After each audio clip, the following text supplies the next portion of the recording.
Salam semua para tetua, jumpa lagi bersama Mimin, di channel Alurmu. Semoga para pendengar Alurmu selalu senantiasa dinaungi kebahagiaan, kesehatan, serta rezeki yang cukup. Oke, Mimin langsung lanjut ceritanya. Selamat mendengarkan, dan hidupkan imajinasi para tetua. Cerita pun dimulai.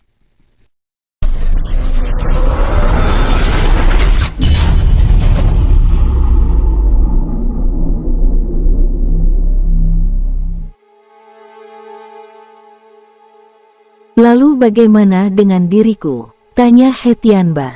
Kemarilah, ucap King Ruo sambil melepaskan setetes darah klan King padanya. Terima kasih guru, jawabnya sambil menyerap kekuatan darah tersebut. Paman, tetua dan saudara sekalian, aku akan pergi bersama ayah dan ibuku, dan kedua muridku juga akan pergi ke Sekte Gunung Emas. Aku minta salah satu di antara kalian untuk menjaga tempat ini, ucap King Ruo. Baik, Ruo serahkan tugas itu padaku, jawab King Long. Terima kasih paman. Baik, aku tidak bisa berlama-lama di tempat ini, namun sebelum aku pergi, aku juga ingin memberitahukan bahwa aku sudah menemukan kakek King Xia. Benarkah, ucap King Peng dan saudaranya dengan wajah gembira. Benar, hanya saja saat ini kakek sedang memulihkan diri, jawab King Ruo. Ruo kami mengerti, ucap King Long senang. Ruo jika tanpa dirimu, kami benar-benar tidak tahu apa yang harus kami lakukan, bahkan klan King ini, ucap King Xi menatap King Ruo dengan penuh kekaguman. Kakek, paman, mulai saat ini, kalian harus membatasi diri, terutama pergerakan para murid yang sedang melakukan misi di luar kota Perak. Baik, kami mengerti. Setelah membicarakan banyak hal, King Ruo lalu menyerahkan berbagai jenis sumber daya tingkat tinggi pada mereka, dan berbagai jenis pil tingkat tinggi lainnya. Aku harap, paman, kakek, dan saudara sekalian untuk tidak ragu menghubungi, dan mengabariku jika terjadi sesuatu di tempat ini.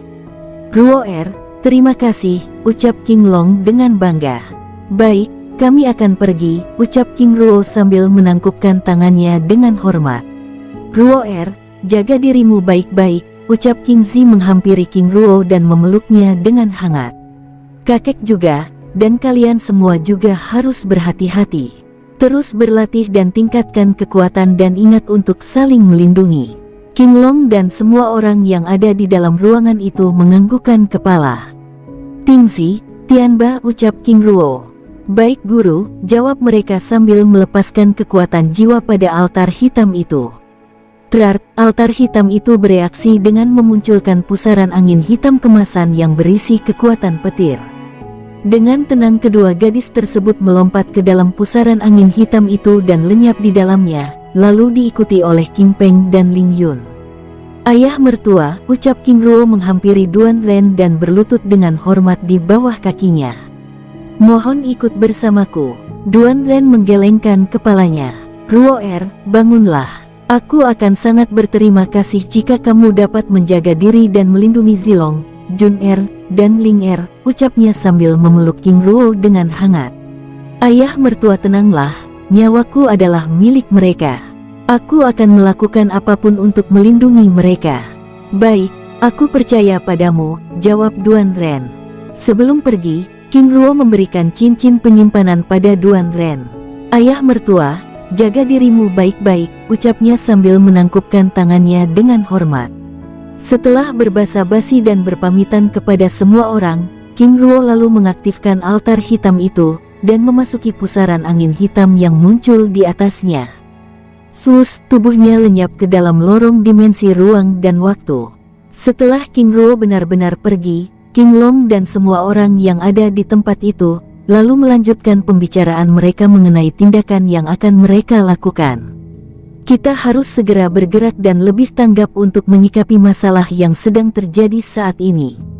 Walaupun masih belum terjadi, tetapi kita harus lebih waspada dan berhati-hati, ucap King Long.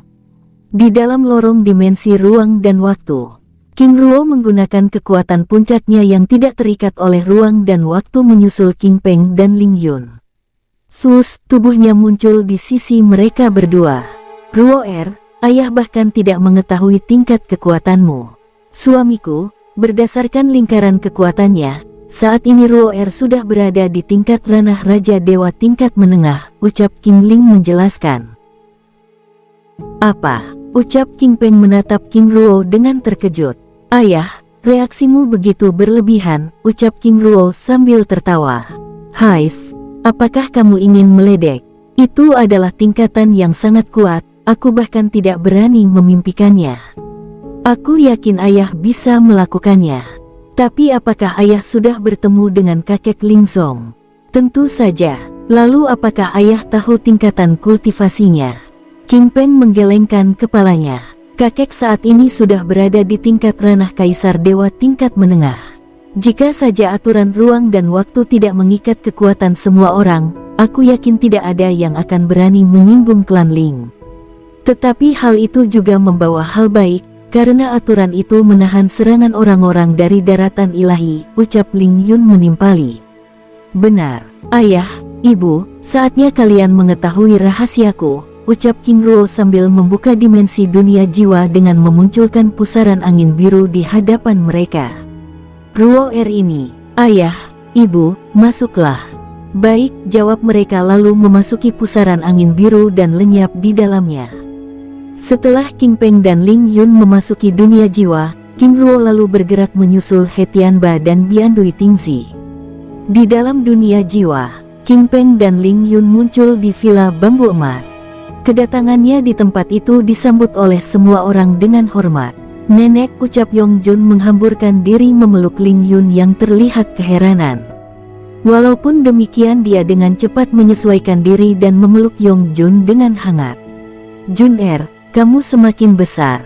Bahkan kultivasimu juga. Di sisi yang lain, King Zishu memeluk King Peng dan terus berada dalam gendongannya. Ayah, ibu, selamat datang di dunia jiwa, ucap King Ling berlutut dengan hormat diikuti oleh para pelayan yang lainnya. King Peng dan Ling Yun terdiam saat melihat Yuan Bai, Yuan Hei, Wu Gui, Yu Jierui, Huo Mingzi, dan Huo Soudao, bahkan Liong Hei, naga emas berkepala 3. Selain itu hadir Sun Zan dan beberapa pelayan King Ruo yang Ling Yun dan King Peng kenali.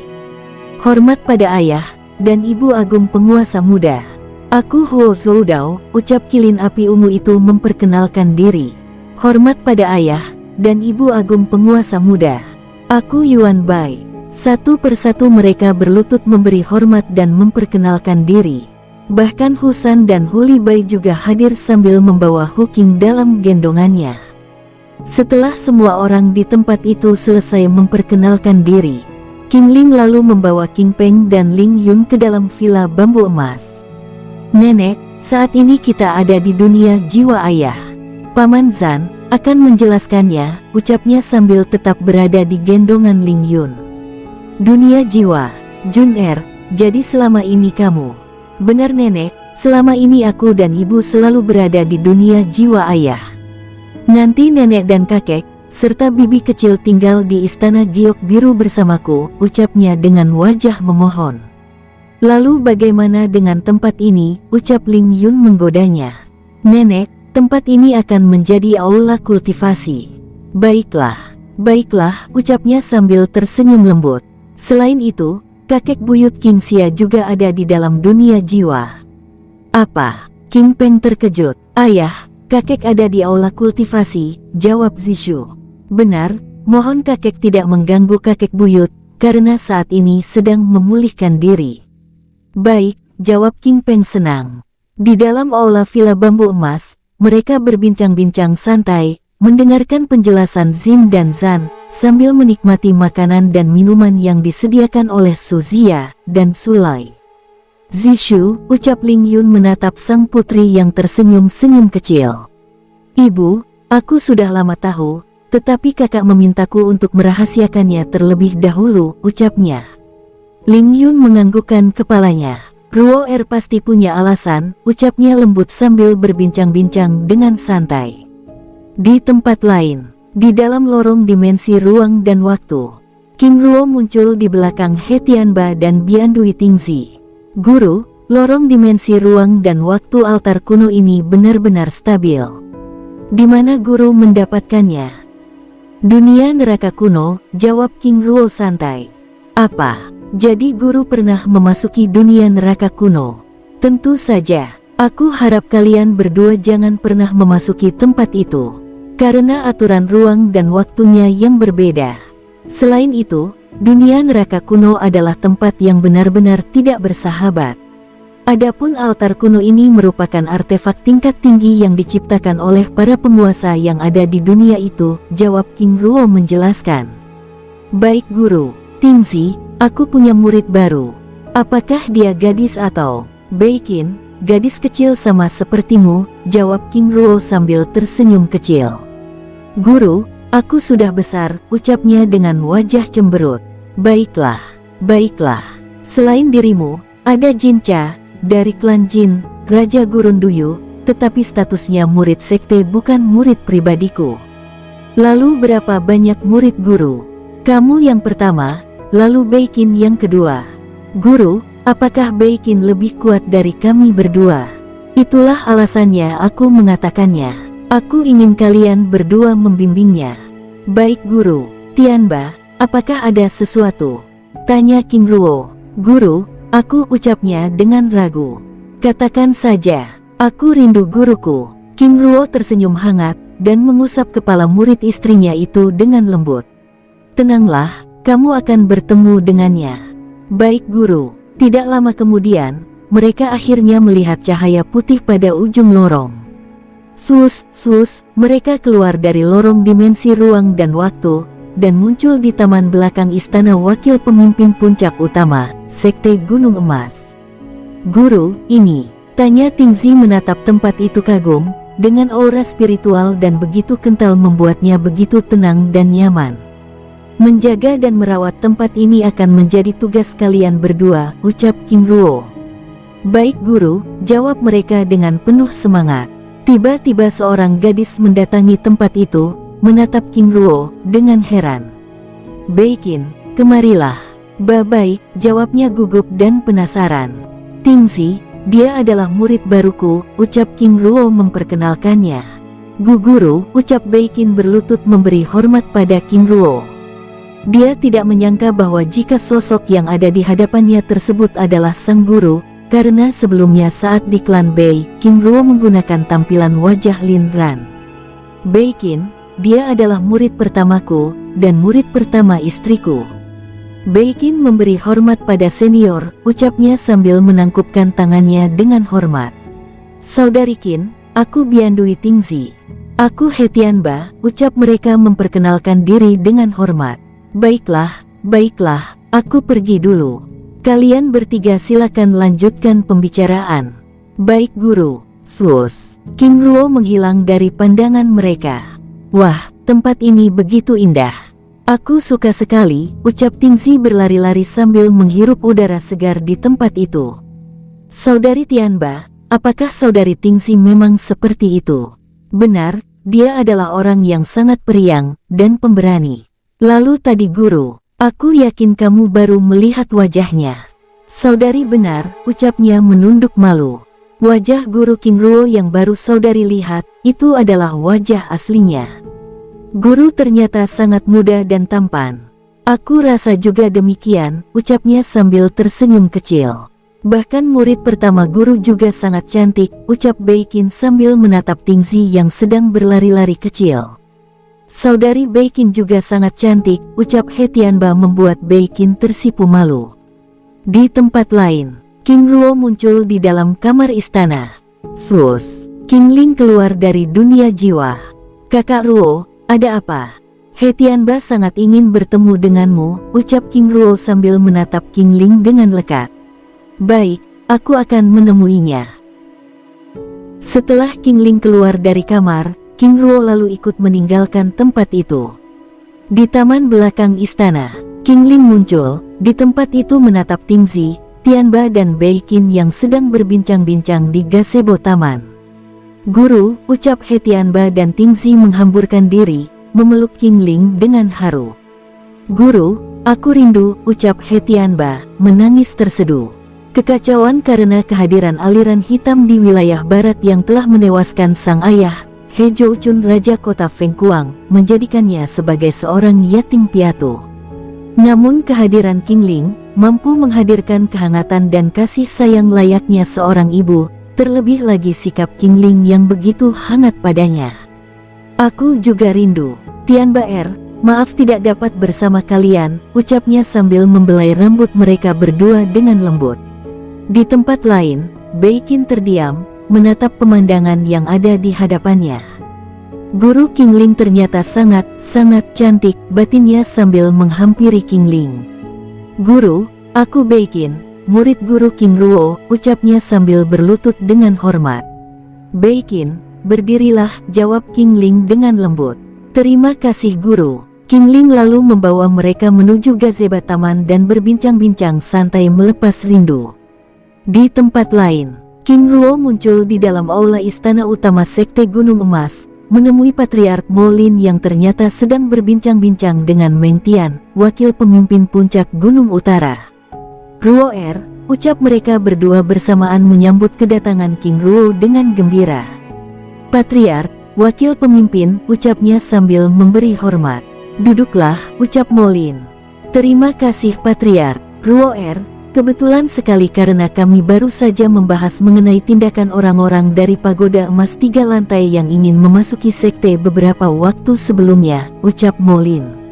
Dan kami ingin segera melakukan penyelidikan, ucap Meng Tian. Qing Ruo menggelengkan kepalanya. Pagoda Emas 3 lantai adalah artefak tingkat Kaisar Dewa. Tanpa tanda dari mereka, mustahil kita dapat memasukinya. Maksud Ruo ucap Patriark Mo Lin. Pagoda Emas 3 lantai telah menandai anggota mereka dengan tanda emas di tangan kirinya, berupa materai roh yang berbentuk bangunan pagoda emas 3 lantai. Mo Lin dan Meng Tian terdiam. Ruo itu berarti kamu telah melakukan penyelidikan pada mereka. Qing Ruo menganggukkan kepalanya. Lalu apa saja yang kamu ketahui? Tanya Mo Lin penasaran. Aku hanya mengetahui sedikit informasi mengenai kekuatan yang mereka miliki. Jumlah keseluruhan pasukan 70.000 orang, dengan tingkat kekuatan, prajurit ranah dewa langit tingkat puncak, wakil komandan para ranah dewa surga tingkat dasar, komandan kultivator dewa surga tingkat puncak, bahkan beberapa di antara mereka di tingkat raja dewa. Sangat kuat, lalu bagaimana dengan kekuatan para jenderal? Tanya Mo Lin. Para jenderal pasukan terdiri dari 3 tingkatan. Jenderal kecil adalah para raja dewa tingkat dasar, jenderal besar para raja dewa tingkat menengah, dan jenderal utama adalah kultivator raja dewa tingkat puncak, dan beberapa di antara mereka adalah kultivator kaisar dewa, termasuk wakil pemimpin Mianmao. Jika wakil pemimpin Mianmao saja adalah kultivator ranah kaisar dewa, lalu bagaimana dengan ketiga pemimpin utama? Ruo apakah mereka sudah berada di tingkat penguasa? Tanya Meng Tian bergidik. Mereka adalah kekuatan yang benar-benar tidak tersentuh, ucap Mo Lin lemah. Jujur saja, hingga saat ini aku bahkan tidak mengetahui identitas Mianmao dan ketiga pemimpin utama yang seperti angin itu, jawab Qing Ruo. Ruo jika demikian apa yang harus kita lakukan? Yang perlu kita lakukan saat ini adalah mempersiapkan diri untuk menghadapi kemungkinan yang tidak kita harapkan. Terutama dengan menghindari kesalahan. Maksud Ruo usahakan pihak kita tidak memulai masalah, dengan demikian kita memiliki kekuatan untuk mendakwa mereka. Walaupun kita tidak memiliki kemampuan untuk melawan mereka, tetapi jika tindakan mereka diketahui semua orang, maka itu akan menjadi kelemahan mereka, ucap Qing Ruo menjelaskan. Aku mengerti. Itu berarti kita harus melengkapi para murid yang berjaga dengan kristal cermin jiwa. Benar, ucap Qing Ruo. Ruo menyikapi situasi seperti ini, apa solusi terbaik darimu? Dengan tatapan serius. Untuk itulah aku menemui Patriark. Sebelumnya aku begitu berambisi, tetapi setelah aku mengetahui kekuatan mereka, aku menyadari betapa lemahnya kita. Jika kita memaksakan diri, itu tidak ubahnya dengan menggorok leher sendiri. Apakah itu berarti kita harus menahan diri? Ucap sang Patriark. Benar, untuk saat ini yang terbaik, yang dapat kita lakukan adalah dengan menahan diri. Aku akan mencari cara, ucap King Ruo serius. Tujuan King Ruo saat ini adalah untuk menghindarkan Sekte Gunung Emas dari masalah. Lalu bagaimana jika mereka tetap mendatangi kita? Tanya Patriark Molin. Untuk itu aku sudah memiliki solusi, jawab King Ruo sambil mengeluarkan altar hitam. Ruo ini adalah artefak tingkat tinggi yang dapat digunakan sebagai gerbang teleportasi jarak jauh yang dapat digunakan oleh banyak orang. Untuk penggunaannya aku serahkan secara penuh pada Patriark untuk menentukan tempat pelarian yang aman apabila situasi benar-benar memburuk. Aku mengerti. Mohon Patriark tidak menempatkannya di dalam ruangan ini karena akan terlihat begitu mencolok. Aku mengerti. Satu lagi, untuk memindahkan benda ini mohon Patriark tidak melakukannya sendiri, apalagi menyimpannya ke dalam cincin penyimpanan. Maksud Ruo, Patriark, ini adalah artefak tingkat Kaisar Dewa. Tapi aku bahkan tidak merasakan aura itu. Molin membatin sambil menyentuh altar hitam tersebut. Molin begitu terkejut saat altar hitam itu bereaksi. Benar, batinnya menatap King Ruo dengan takjub. Ruo, terima kasih. Secepatnya aku akan membicarakan hal ini dengan para tetua, untuk menentukan tempat dan tujuan yang akan menjadi tempat pelarian kita, ucap sang Patriark. Semakin cepat semakin baik. Selain itu, aku mungkin akan merencanakan sesuatu, dan aku akan mengabari kalian, balas King Ruo. Baik, jawab mereka bersamaan. Setelah membicarakan banyak hal, King Ruo lalu meninggalkan tempat itu. Patriark, wakil pemimpin, aku undur diri, ucap King Ruo menangkupkan tangannya dengan hormat. Ruo, berhati-hatilah. Baik Patriark, tapi aku juga ingin membawa Nenek Agung pergi, ucap King Ruo berbicara melalui telepati, menganggukkan kepalanya lalu meninggalkan ruangan itu. Setelah King Ruo pergi, Molin dan Meng Tian lalu melanjutkan pembicaraan mereka. Di tempat lain, King Ruo muncul di dalam aula istana Tetua Agung. Nenek, ucap King Ruo menyapa King Ruyue yang sedang mempelajari kitab jurus. Ruo, ucapnya sambil menutup kitab tersebut dan menghampiri King Ruo. Apakah nenek sibuk? King Ruyue menggelengkan kepalanya. Saat ini aku benar-benar memiliki banyak waktu senggang, ucapnya. Baguslah. Nenek, aku ingin nenek menemui seseorang, ucap King Ruo. Oh, siapa orang itu? Tanya King Ruyue menatap King Ruo yang tersenyum kecil dengan lekat. Nenek, kemarilah. Hais, apa lagi ini? Nenek tenanglah, ucap King Ruo sambil meminta King Ruyue menutup matanya. Ruo, kamu jangan mengerjai nenek. Nenek, jangan buka matanya sebelum aku meminta nenek melakukannya, ucap King Ruo sambil memasuki dunia jiwa. Mereka berdua muncul di dalam aula kultivasi. Syat, King Ruo memberi tanda pada para pelayannya yang ada di tempat itu untuk pergi. Setelah para pelayannya itu benar-benar pergi, King Ruo lalu meninggalkan tempat itu dan keluar dari dunia jiwa. Ruo, apa aku boleh membuka mataku? Tanya King Ruyue yang tiba-tiba merasakan keberadaan King Ruo sudah tidak ada di tempat itu. Hie, terdengar suara lembut muncul di hadapannya. King Ruyue terkesiap lalu membuka matanya. Ruo, ini tidak lucu, ucapnya sambil mencari keberadaan King Ruo sambil menatap pria paruh baya yang ada di hadapannya. Ruo, baru saja pergi. Saat ini, kita ada di dalam dunia jiwanya, ucap King Xia sambil menghampirinya. Suamiku, apa aku tidak bermimpi, ucapnya mulai meneteskan air matanya. Istriku, ini aku, jawabnya sambil mengusap air mata itu dengan lembut. Tanpa dapat menahan diri, King Ruyue langsung menghamburkan diri dan memeluk King Xia dengan erat, dan menangis terseduh-seduh. Istriku, mulai saat ini kita akan selalu bersama, ucapnya membelai lembut rambut sang istri dengan penuh kehangatan. Di luar dunia jiwa, King Ruo muncul di belakang taman istana. Guru, ucap Tinzi dan Beikin menyambut kedatangannya. King Ruo menganggukkan kepalanya, menatap mereka dengan ramah. Apakah guru akan pergi lagi? Tanya Tinzi.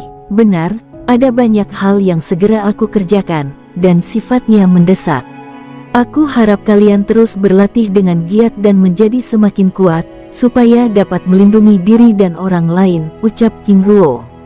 Baik guru, walaupun tampak keengganan di mata mereka, tetapi mereka juga tidak bisa menahan King Ruo dan King Ling untuk tetap berada di sekte.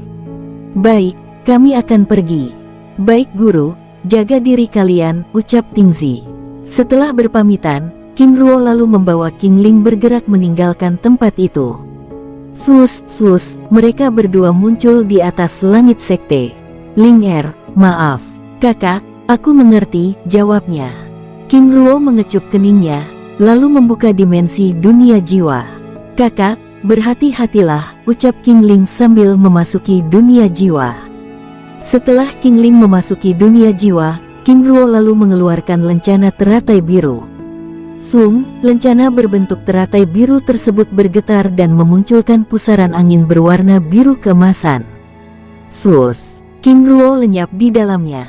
Di tempat lain, satu pasukan prajurit pagoda emas 3 lantai tiba di pulau terpencil Kongdong yang berada di Laut Utara.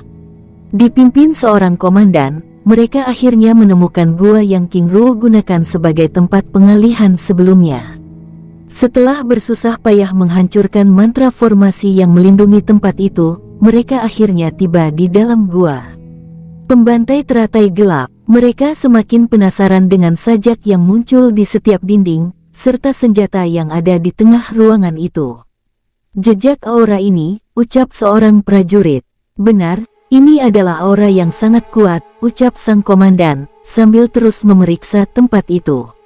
Di tempat lain, King Ruo tiba di kawasan Laut Selatan, lalu terus bergerak menuju pulau terpencil Zuixiao, membuat tempat pengalihan sama seperti yang dilakukan di Pulau Kongdong yang ada di wilayah Laut Utara.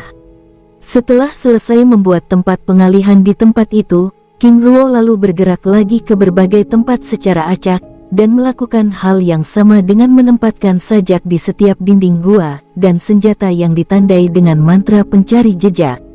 Menjelang pagi, King Ruo lalu kembali ke Gunung Daun. King Ruo tiba di Gunung Daun tepat saat sang fajar menyeruak dari ufuk timur, dan menari di kawasan gunung tersebut. Wakil Komandan Situ Haoran, kebetulan sekali, ucap seorang prajurit yang berjaga di lantai dasar menyambut kedatangannya. Prajurit, ada apa? Tanya King Ruo. Wakil Komandan, Anda dipanggil oleh Jenderal Fang An. Baik, terima kasih, jawab King Ruo sambil meninggalkan lantai dasar menuju lantai 2. Di lantai 2, Fang An duduk dengan tenang, berbincang-bincang santai dengan prajurit yang berjaga di tempat itu, tiba-tiba melihat kemunculan King Ruo. Jenderal, ucap King Ruo menghampirinya dan memberi hormat. Situ Haoran, selama 2 hari ini kemana saja kamu? Jenderal, aku sedang keluar dan menyelidiki kelompok yang menyerangku sebelumnya, jawabnya dengan wajah serius. Baiklah, ucapnya menganggukkan kepala lalu membawa King Ruo memasuki ruang sidang. Di dalam ruangan, telah hadir Mian Mao, 3 jenderal utama, dan beberapa jenderal lainnya. Silakan duduk, ucap Mian Mao kurang ramah. Terima kasih wakil pemimpin, ucap King Ruo merasa sedikit heran. Baik, kita mulai saja. Karena dunia kecil emas lantai 2 sedang digunakan oleh para pengatur pertandingan, maka acaranya kita lakukan di sini saja, ucap Mian Mao serius. 3 jenderal utama lalu berdiri dari kursinya, menghampiri King Ruo. Cepat berlutut, ucap mereka. Ini, King Ruo terlihat bingung lalu menatap Fang An yang menganggukkan kepala padanya. King Ruo lalu berlutut di hadapan ketiga komandan itu dengan bingung. Wakil Komandan Situ Haoran, dengan tingkat kultivasi dan kemenanganmu melawan Komandan Wong Su, maka dengan ini kami menaikkan status menjadi komandan pasukan, mengganti posisi yang telah ditinggalkan oleh Wong Su. Dengan disaksikan oleh wakil pemimpin Mian Mao, maka mulai hari ini, kamu secara sah menjadi komandan pasukan 1000, ucap Mian Mo. Salah satu dari mereka lalu menyerahkan lencana emas. King Ruo terdiam dan berpura-pura terlihat begitu terkejut. Situ Haoran, ucap Fang An mengejutkannya. Aku Situ Haoran dengan ini menerima jabatan itu, ucap King Ruo sambil menerima lencana emas tersebut. Komandan Situ Haoran, berdirilah. Ucap ketiga jenderal itu bersamaan. Terima kasih Jenderal, jawab King Ruo sambil menangkupkan tangannya dengan hormat kepada semua orang yang ada di dalam ruangan itu. Komandan Situ Haoran, selamat, ucap Mian Mao yang diikuti oleh yang lain. Baik, mari kita mulai dengan pembicaraan lainnya. Komandan Situ Haoran, kami telah melakukan penyelidikan, dan kami mengetahui bahwa roh api langit di dalam pagoda hitam telah hilang, ucapnya menatap King Ruo dengan tajam. Wakil pemimpin, roh api itu ada padaku, jawab King Ruo cepat sambil menunjukkan api samadhi dari telapak tangannya. Komandan, jelaskan padaku bagaimana kamu bisa menaklukkannya. Wakil pemimpin, jujur saja aku tidak melakukan apapun. Pada saat berada di lantai 5, aku bahkan hampir mati. Namun aku semakin bingung saat tiba-tiba diriku yang sudah hampir meregang nyawa dipindahkan prajurit menuju lantai 7. Saat itu, yang bisa aku lakukan hanyalah bertahan dengan menggunakan seluruh kekuatanku. Aku hanya pasrah dan membiarkan diri terbunuh, tapi aku tidak menyangka, tiba-tiba api hitam tersebut menyatu dengan kekuatanku, ucap King Ruo menjelaskan. Mian Mao menatap King Ruo dengan tajam, menganggukkan kepalanya. Api langit ini ternyata telah memilihmu, tapi api itu milik semua orang. Maksud wakil pemimpin, karena itu milik semua orang, maka kamu harus menggantinya.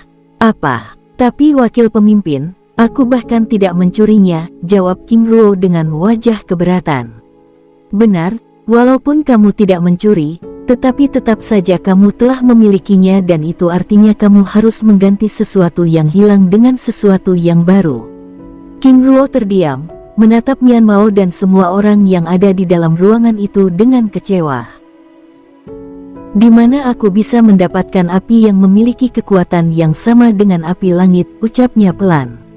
Komandan Situ Haoran, kami tahu hal itu sangat sulit, tetapi kami memiliki solusi mengenai hal itu.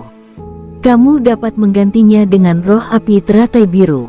Apa? Ucap King Ruo sambil berdiri dari kursinya. Wakil pemimpin, ini sama saja dengan memancing keributan, ucap King Ruo dengan wajah panik.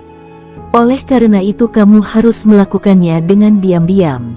Wakil pemimpin, mencuri sesuatu dari pasukan tombak emas teratai biru adalah tindakan yang sangat beresiko dan berbahaya, ucap King Ruo serius.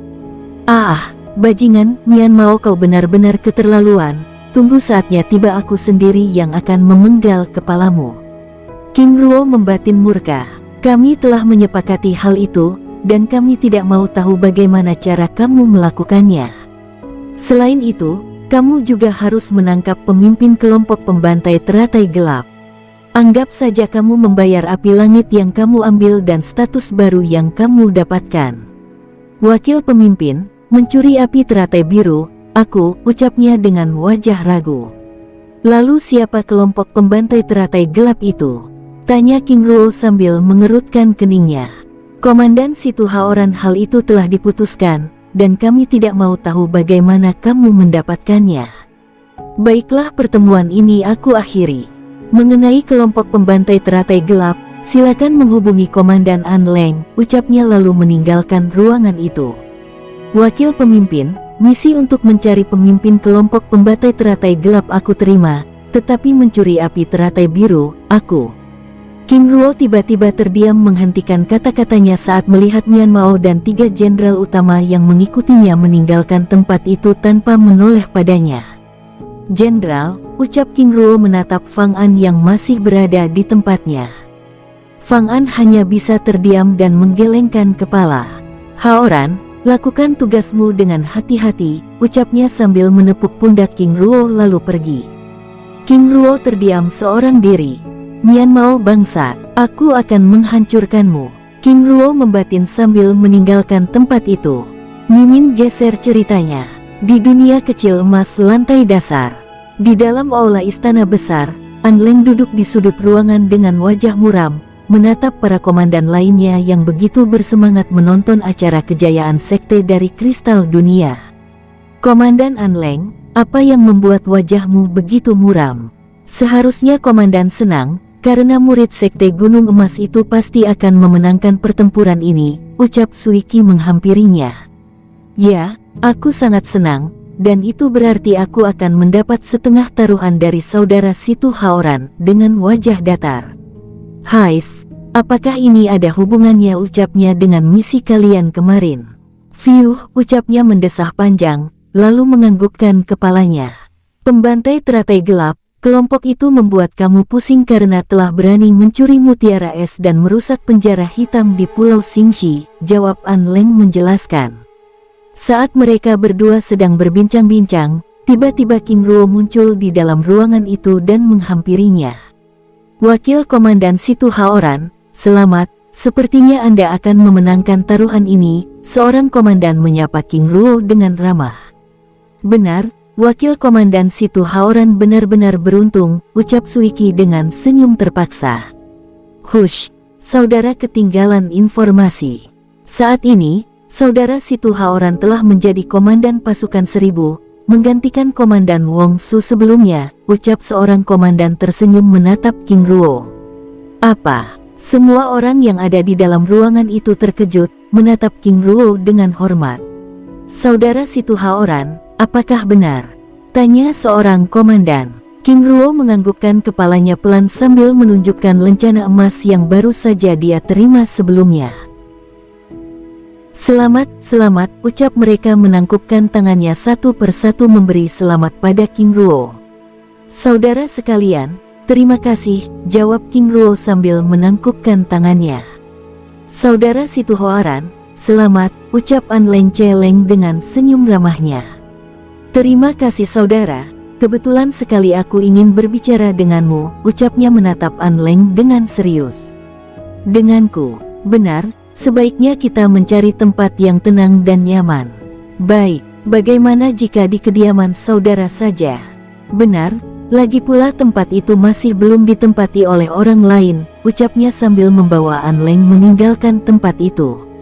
King Ruo dan An Leng tiba di kediaman lama Situ Haoran, dan memasuki tempat itu dengan tenang.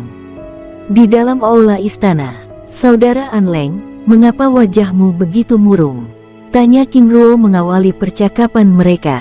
An Leng mendesah panjang lalu menatap King Ruo dengan lekat. Para komandan yang lain ternyata tidak setuju dengan caraku sebelumnya, dan mereka menganggap keinginanku untuk melawan adalah sesuatu yang sangat gila. Ini akan sangat sulit jika mereka berbicara pada Mian Mao, ucap King Ruo menggelengkan kepala. Itulah yang aku pikirkan saat ini, ucapnya dengan wajah putus asa. Lalu apakah saudara Leng juga membicarakan hal ini dengan orang lain? An Leng menganggukkan kepalanya. Aku telah membicarakan hal ini dengan wakil komandanku, serta beberapa komandan yang lain, dan mereka setuju, tetapi masalahnya justru Komandan Bing Yin, Cui Xie dan Lan Cheng tidak setuju dengan ideku itu. Mereka benar-benar bodoh. Saudara Haoran, mohon solusi darimu, ucapnya sambil menatap King Ruo dengan lekat. Saudara Leng, aku ingin saudara tidak berhenti dan patah semangat, terus bergerak dan kumpulkan orang-orang yang tidak sepaham dengan Mian Mao ini. Aku yakin dari 70.000 prajurit yang ada, tidak semuanya senang dengan cara Mian Mao ini. Aku rasa demikian, tetapi mengumpulkan banyak orang dan memastikan hati mereka mendukung pergerakan ini, itu sangat sulit. King Ruo menganggukkan kepalanya. Mereka setia karena mereka mendapat keuntungan, tetapi mereka akan berkhianat ketika mereka merasakan kesulitan. Saudara Leng dapat menggunakan cara ini. Maksud saudara Haoran, saudara, untuk mendapatkan dukungan dan kesetiaan prajurit dengan memberikan keuntungan pada mereka adalah sesuatu yang sangat sulit kita lakukan, karena untuk membayar mereka berada di luar batas kemampuan kita. Tetapi saudara dapat menggunakan cara kedua, yaitu memberikan mereka tekanan dan kesulitan dengan mengatasnamakan perintah langsung dari Mian Mao, ucap King Ruo. Saudara Haoran benar, lagi pula mereka tidak akan pernah berani mempertanyakan perintah Mian Mao, jawabnya dengan senyum cerah di wajahnya. Tetapi lakukan dengan hati-hati, karena aku yakin, pergerakan sekecil apapun yang kita lakukan, itu semua berada di bawah pengawasan Mian Mao. Baik, aku mengerti. Saudara Haoran, Sebelumnya saudara ingin membicarakan sesuatu, apa itu? Tanya Celeng. Saudara Leng, aku baru saja mendapat misi yang sangat sulit dan bahkan lebih berbahaya dari misi yang saudara terima. Oh, apa itu? Aku diminta untuk mencuri api teratai biru, pasukan tombak emas teratai biru. Apa? Ucapnya dengan tatapan tidak percaya. Aku bahkan hampir tidak percaya perintah itu, tetapi apa daya. Ini benar-benar gila. Lalu apa yang akan saudara lakukan? Aku sedang memikirkan bagaimana cara menghubungi orang-orang dari pasukan tombak emas teratai biru, ucap King Ruo. Apakah itu berarti saudara akan bekerja sama dengan mereka? Jika mereka setuju denganku, mengapa tidak? Lagi pula kita benar-benar memerlukan bantuan mereka. Bagus, jika demikian kita akan memiliki banyak dukungan, ucap An Leng senang. Tetapi masalahnya saat ini adalah, kita bahkan tidak mengetahui kekuatan Mianmo dan ketiga pemimpin utama dengan pasti. Apakah saudara Celeng mengerti maksudku? Tanya King Ruo. An Leng Celeng menganggukkan kepalanya. Pasukan tombak emas teratai biru terikat oleh aturan ruang dan waktu, sehingga kekuatan mereka sedikit lemah. Yang selalu menjadi pertanyaanku adalah, mengapa hal itu bisa terjadi pada mereka? Sedangkan kita bisa terbebas dari aturan ruang dan waktu tersebut, ucap King Ruo. Aku juga tidak tahu. An Leng menggelengkan kepalanya. Lalu mereka terdiam. Saudara Celeng, selain mengambil api teratai biru, Mianmo juga memintaku untuk menyelidiki dan menangkap pemimpin kelompok pembantai teratai gelap. Apa? An Leng sekali lagi terkejut. Saudara, apakah ada yang salah? Tanya King Ruo berpura-pura. Saudara Haoran, mereka adalah kelompok rahasia yang sangat berani. Mereka bahkan telah menyerang pihak Pagoda 5 Elemen secara terang-terangan. Pertama mereka menyerang saudara, kedua mereka bahkan telah menyerang penjara Pulau Xingxi dan mengambil sumber daya tingkat tinggi di dalam penjara tersebut. Saudara Haoran, ini terlihat seperti kebetulan, dan aku punya ide, ucapnya dengan wajah serius. Oh, apa itu? Bagaimana jika kita bekerja sama dengan mereka? Tetapi masalahnya aku bahkan tidak dapat menemukan mereka, ucap Celeng dengan wajah serius. Saudara An Leng benar, kita dapat bekerja sama dengan kelompok itu. Saudara, bagaimana jika kita membagi tugas? Maksud saudara, mulai saat ini kita harus mengatur strategi, agar pekerjaan kita lebih terarah. Masalah para komandan dan pencarian pasukan pembantaian teratai gelap, serahkan padaku. Dan saudara An Leng bertugas menyelidiki kekuatan Mianmo dan para pemimpin utama, serta informasi lainnya, ucap King Ruo. Baik, jawab Celeng. Setelah membicarakan banyak hal, terutama strategi yang akan mereka lakukan, An Leng lalu meninggalkan ruangan. Saudara Houran, aku pergi dulu, ucapnya sambil menangkupkan tangannya lalu meninggalkan ruangan. Setelah An Leng pergi, King Ruo lalu menuju kamarnya. Sepertinya masih ada waktu, batinnya sambil memasuki dunia jiwa. Di dalam dunia jiwa, King Ruo muncul di aula kultivasi, dan mendapati tempat itu telah kosong. Sepertinya kakek telah pindah, batinnya lalu memulihkan diri. 2 jam kemudian, King Ruo meninggalkan aula kultivasi, bergerak menuju puncak gunung yang berada tidak jauh dari aula kultivasi itu. Di atas puncak gunung, King Ruo lalu membuat sebuah pagoda emas 5 tingkat, dan menempatkan mutiara kristal es abadi yang dia ambil dari penjara pagoda hitam di Pulau Xingxi sebelumnya. Tidak lama kemudian, Su Zia dan Su Lai yang mendapat panggilan dari King Ruo tiba di tempat itu. Penguasa, ucap mereka dengan hormat. Zia, Lai, sebagai pelatih elemen es, kalian dapat belajar di tempat ini. Baik penguasa, jawab mereka. Setelah menjelaskan cara menggunakan pagoda es tersebut, King Ruo lalu meninggalkan tempat itu, bergerak menuju Villa Bambu Emas. Di Villa Bambu Emas, Zun dan Zan yang sedang berbincang-bincang di halaman villa dikejutkan dengan kedatangan King Ruo yang tiba-tiba. Penguasa, ucap Zin dan Zan menyambut kedatangan King Ruo dengan hormat. Zin, Zan, bagaimana? Penguasa, pemulihan kakek agung saat ini berjalan dengan baik. Silakan penguasa, ucapnya sambil mempersilakan King Ruo memasuki villa. King Ruo menganggukkan kepalanya dengan tenang sambil memasuki ruangan. Di dalam ruangan, tampak King Xia dan King Peng yang sedang berkultivasi di dalam ruangan itu membuka matanya, menyambut kedatangan King Ruo dengan senyum bahagia. Ruo ucap mereka berdua bersamaan. Ayah, kakek, maaf telah mengganggu kalian berdua, ucap King Ruo sambil berlutut dengan hormat. Ruo, kami justru sangat senang kamu mengunjungi kami. Duduklah, ucap King Xia dengan hangat. Terima kasih. Ruo, sepertinya ada sesuatu ingin kamu bicarakan. Apa itu? Tanya King Xia. King Ruo menganggukkan kepalanya. Sepertinya kakek bisa membaca pikiranku. Ruo, aku bahkan tidak bisa mengenali kekuatanmu, lalu bagaimana aku bisa membaca pikiranmu, ucapnya dengan senyumnya yang hangat. Kakek, ayah, mengapa harus berkultivasi di tempat ini?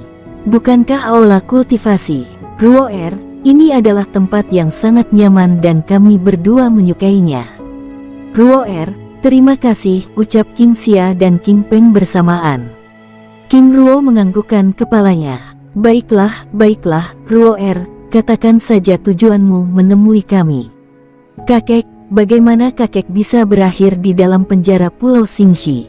Mohon ceritakan dengan rinci, ucap King Ruo dengan wajah serius. Baik, ucap King Xia sambil menganggukkan kepalanya. King Xia menatap King Ruo dengan serius dan mulai bercerita. Ruo, saat itu aku meninggalkan klan untuk pergi ke Sekte Gunung Emas, namun dalam perjalanan, saat berada di wilayah Kabut Biru, aku bertemu dengan sekelompok pasukan yang sedang bertempur melawan kelompok aliran hitam. Aku ikut membantu kelompok tersebut lalu terluka parah. Ayah, lalu apa yang terjadi? Tanya King Peng. Saat itu aku benar-benar tidak beruntung, karena harus bertemu dengan para murid Sekte Gunung Salju. Sekte Gunung Salju, tanya King Peng semakin penasaran. Benar, saat itu aku mengira mereka akan menolongku tetapi justru sebaliknya. Para murid itu justru menyerang dan mengambil cincin penyimpananku dengan paksa, dan meninggalkanku begitu saja. Trar, ledakan petir muncul dari telapak tangan King Peng. Akan kuhancurkan sekte itu, dengan wajah memerah. Ayah tenanglah, ucap King Ruo lembut. Ruo, ayah tidak akan bisa tenang sebelum ayah menghancurkan para murid bajingan itu. Ucapnya dengan mata menyala. Ayah tenanglah. Kakek, setelah itu apa yang terjadi? Saat itu aku terombang-ambing berapa hari di dalam lautan, dengan keadaan terluka, hingga akhirnya aku memutuskan untuk menghancurkan lencana giok jiwa. Namun setelah aku menghancurkan lencana giok jiwa, seorang pria paruh baya menyelamatkanku. Apakah kakek mengenalinya? King Xia menggelengkan kepalanya. Lalu bagaimana dengan identitasnya?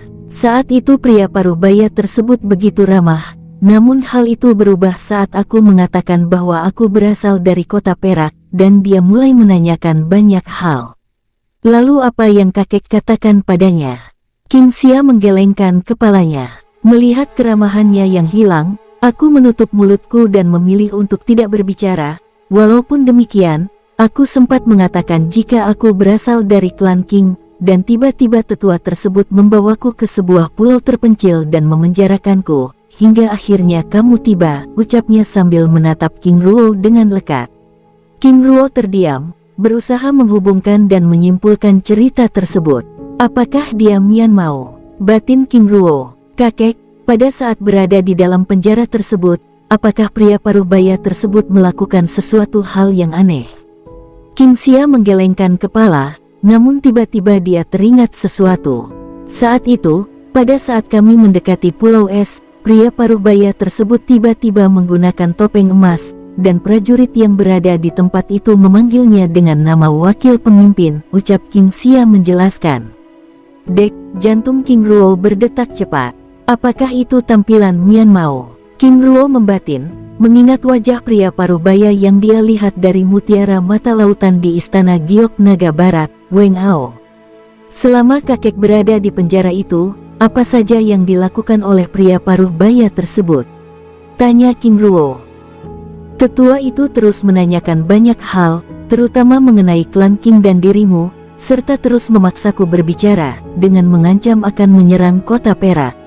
Aku diam dan terus menutup mulut, hingga dia meninggalkanku, jawab King Xia menjelaskan. Apakah dia juga melakukan penyiksaan? Tanya King Ruo. King Xia tersenyum kecut, sedikit jawabnya. Lalu bagaimana dengan prajurit? Ucap King Ruo. Mereka hanya menempatkan aku di dalam ruangan itu, tetapi ruangan penjara itu adalah tempat yang sangat dingin. Aku bahkan terus-menerus menggunakan sisa kekuatanku untuk menahan dingin yang menusuk tulang tersebut, jawab King Xia. Mengapa mereka melakukan hal itu? Ucap King Ruo. Tujuannya agar aku mau berbicara. Awalnya aku ditempatkan di penjara lantai dasar, lalu terus-menerus dipindahkan hingga berada di lantai 7, jawab King Xia. Baik kakek, terima kasih informasinya, ucap King Ruo lalu memanggil Xin dan Zan yang berada di luar aula. Penguasa, ucap mereka, bawakan ke 11 murid sekte Gunung Salju itu, ucap King Ruo. Baik penguasa, ucap mereka lalu bergerak meninggalkan tempat itu. Ruo maksudmu? Tanya King Xia dengan kebingungan. Semoga kakek mengenal mereka, ucap King Ruo tersenyum kecil.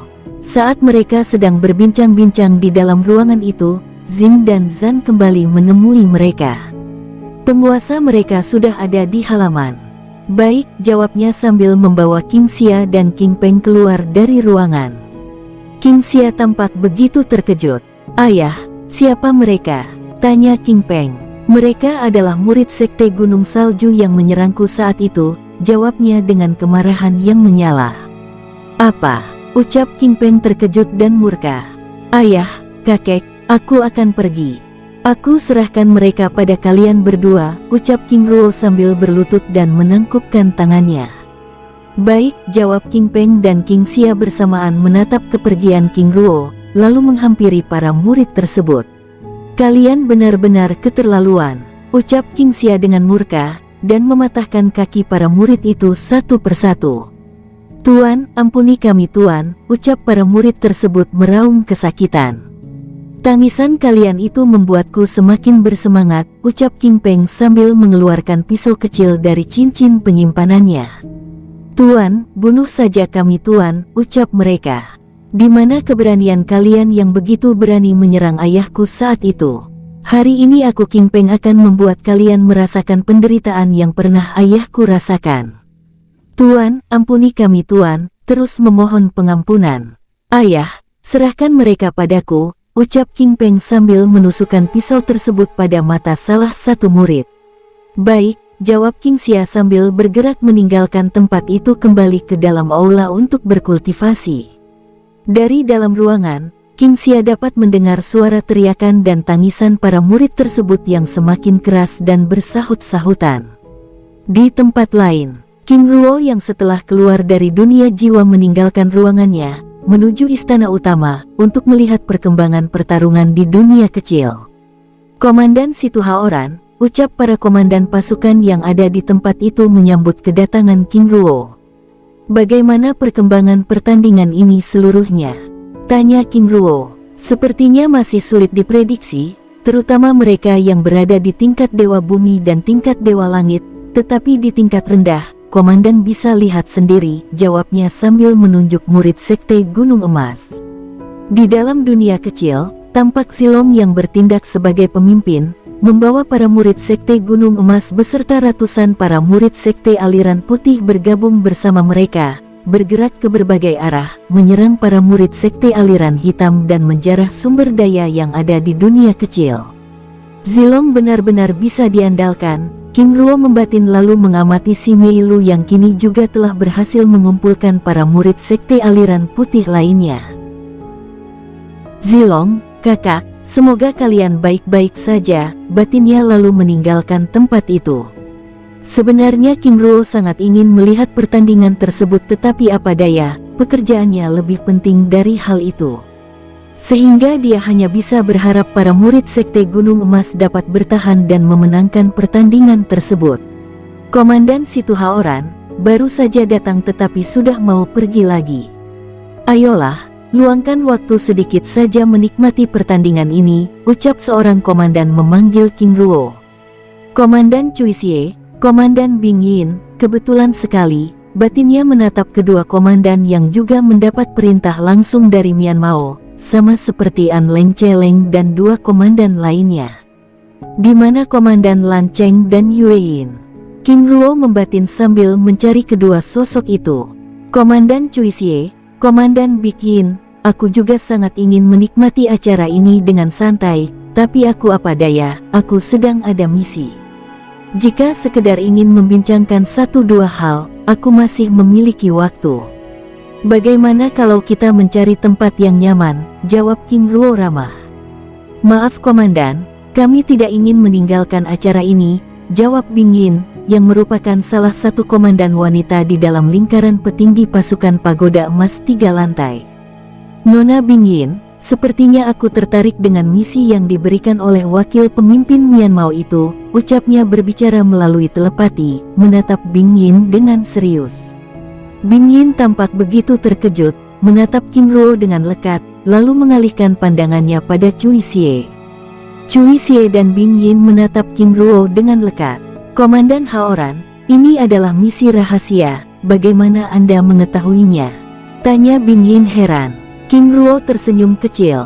Jika komandan berdua ingin lebih tahu, kita dapat membicarakannya, tapi aku rasa kita memerlukan tempat yang nyaman, ucap King Ruo.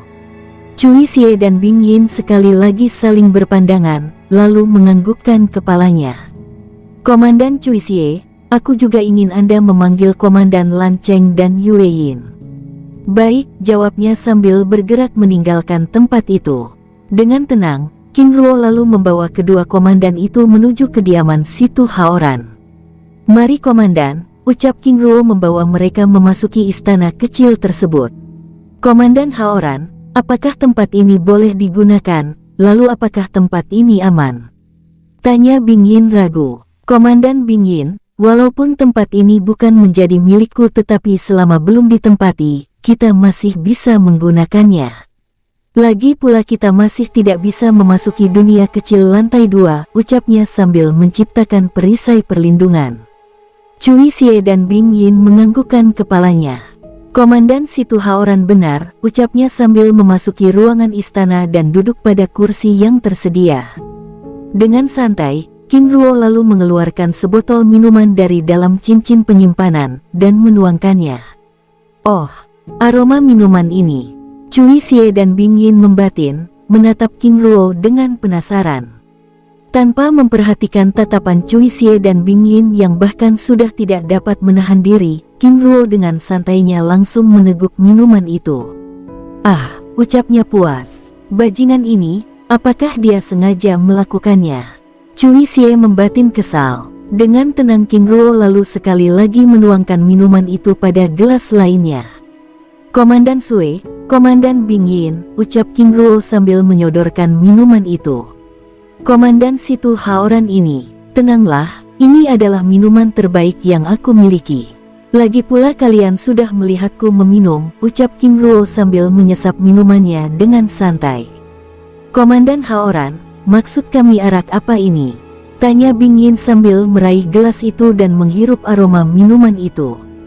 Coba saja dulu, jawab King Ruo santai. Karena sudah tidak dapat menahan diri, tanpa ragu mereka langsung menyesap minumannya itu. Ah, minuman ini, ucapnya terkejut saat merasakan sensasi yang menurut mereka itu sangat luar biasa. Komandan Haoran, arak apa ini? Tanya Bing Yin semakin penasaran. Saudari Bing Yin, arak ini terbuat dari pipis komodo, apa ada yang salah dengan rasanya? Tanya King Ruo mengubah panggilannya. Oh, pipis komodo, pantas saja. Saudara Haoran, menurutku ini adalah arak terenak yang pernah aku coba, jawabnya sambil menyesap arak tersebut. Ternyata saudari Bing Yin juga penikmat minuman seperti ini juga, ucapnya sambil mengeluarkan beberapa botol lainnya. Komandan Haoran, ini tentu saja untuk saudari Bing Yin, jawab King Ruo. Saudara Haoran terima kasih, tanpa ragu meraih botol-botol arak itu dan menyimpannya. Di kursi lainnya, Cui Xie yang masih terdiam menikmati minuman tersebut dan merasakan setiap sensasi yang menyentuh lidah dan memasuki tubuhnya begitu terkejut saat melihat King Ruo memberikan Bing Yin beberapa botol minuman lainnya. Saudara Haoran, sepertinya aku mau juga, ucap Cui Xie mulai mengubah panggilannya pada King Ruo. Oh, aku kira saudara Cui Xie tidak menyukainya, ucap King Ruo sambil mengeluarkan beberapa botol lalu memberikannya pada Cui Xie. Di dalam hatinya, King Ruo begitu senang melihat kedua komandan itu telah masuk ke dalam perangkapnya. Saudara Haoran, hanya orang gila yang tidak menyenangi minuman senikmat ini. Jika aku boleh tahu di mana saudara mendapatkannya. Saudara Cui Xie, ini adalah arak racikanku sendiri, jawab King Ruo santai. Apa? Aku benar-benar tidak menyangka jika saudara Haoran juga seorang peracik minuman. Saudara Cui Xie, kebetulan aku hanya bisa sedikit, jawab King Ruo merendah. Saudara terlalu merendah, ucap Cui Xie sambil mengangkat gelasnya dan menyesap minumannya dengan tenang. Tidak lama kemudian, Lan Cheng dan Yue Yin tiba.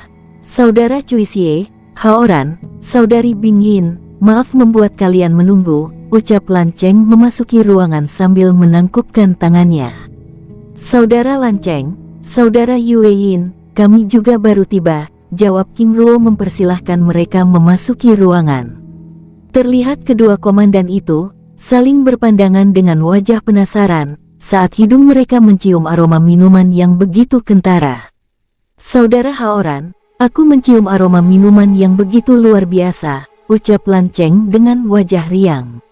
Saudara Lan Cheng, saudara Yue Yin, silakan duduk dulu, ucap King Ruo ramah sambil menuangkan minuman pada gelas dan memberikannya pada mereka. Terima kasih saudara, ucapnya bersamaan dan terlihat tidak sabaran. Oh, aroma minuman ini, ucap Lan Cheng senang, lalu menyesapnya dengan tenang. Arak ini benar-benar nikmat. Saudara Haoran, dari mana saudara mendapatkannya? Tanya Yue Yin dengan wajah serius. Saudara Lan Cheng, Yue Yin, ini adalah arak pipis komodo yang aku racik dengan pipis harimau bunting, jawab King Ruo sambil memberikan mereka masing-masing satu botol kecil. Jika saudara berdua suka, aku dapat membuatkannya, tetapi saat ini aku kehabisan bahan. Selain itu, aku juga sedang dalam misi yang sangat berat sehingga membuat aku begitu bingung bagaimana harus melakukannya. Oh saudara, apa itu? Tanya Bing Yin penasaran. Aku baru saja menerima misi rahasia, yaitu mencuri api teratai biru dari pasukan tombak emas teratai biru, jawabnya sambil mengelengkan kepala dengan raut wajah kecewa. Apa? Ucap mereka dengan wajah terkejut. Hais, misi ini bahkan lebih sulit dengan misi yang kami terima, ucap Bing Yin menggelengkan kepalanya. Tidak hanya itu, aku juga ditugaskan untuk menangkap pemimpin kelompok pembantai teratai gelap. Organisasi apa lagi itu? Tanya Lan Cheng penasaran. Mereka adalah organisasi rahasia dengan kekuatan yang cukup luar biasa, dan satu-satunya organisasi yang berani menyerang dan merampok pagoda 5 elemen.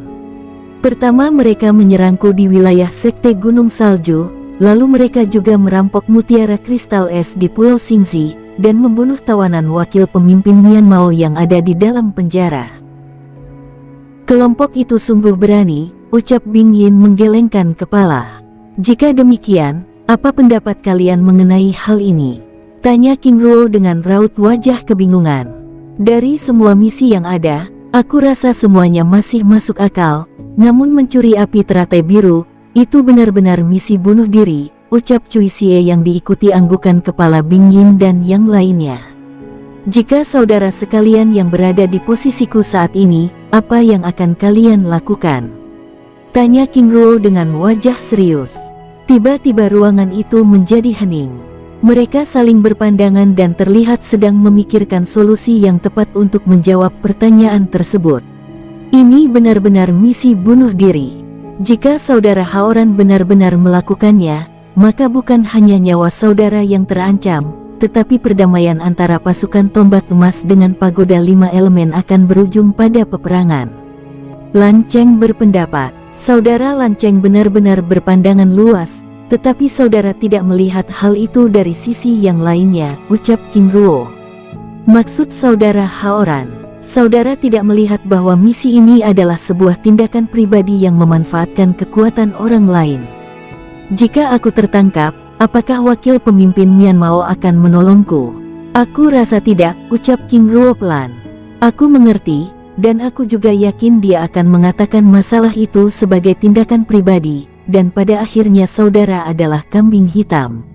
Benar, dan saudara sekalian juga berada di posisiku, sama-sama akan menjadi korban, ucapnya sambil tersenyum kecut. Maksud saudara Haoran? Tanya Bing Yin. King Ruo menghempaskan nafas panjang, menatap wanita dengan gaun merah dan wajah sensual itu dengan sedih. Saudari Bing Yin, kita semua yang ada di dalam ruangan ini menerima misi bunuh diri.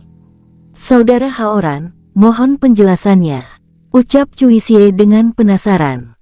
King Ruo sekali lagi menghembuskan nafas panjang. Sebelumnya aku bertemu dengan saudara An Leng, dan dia memintaku terlibat dalam misi yang saudara terima sebelumnya. Setelah melakukan penyelidikan ternyata target utama kita merupakan seorang yang sangat berpengaruh di dalam pasukan tombak emas teratai biru, ucap King Ruo menjelaskan. Apa? Para komandan itu terlihat panik. Maksud saudara Haoran, apa itu King Ruo? Tanya para komandan. Benar, dia adalah Jenderal Pilar Barat, jawab King Ruo. Apa? Ucap mereka hampir menjatuhkan minuman yang ada di tangannya, menatap Haoran dengan serius. Bersambung, sampai ketemu di episode selanjutnya. Semoga kalian semua selalu terhibur, dan terima kasih.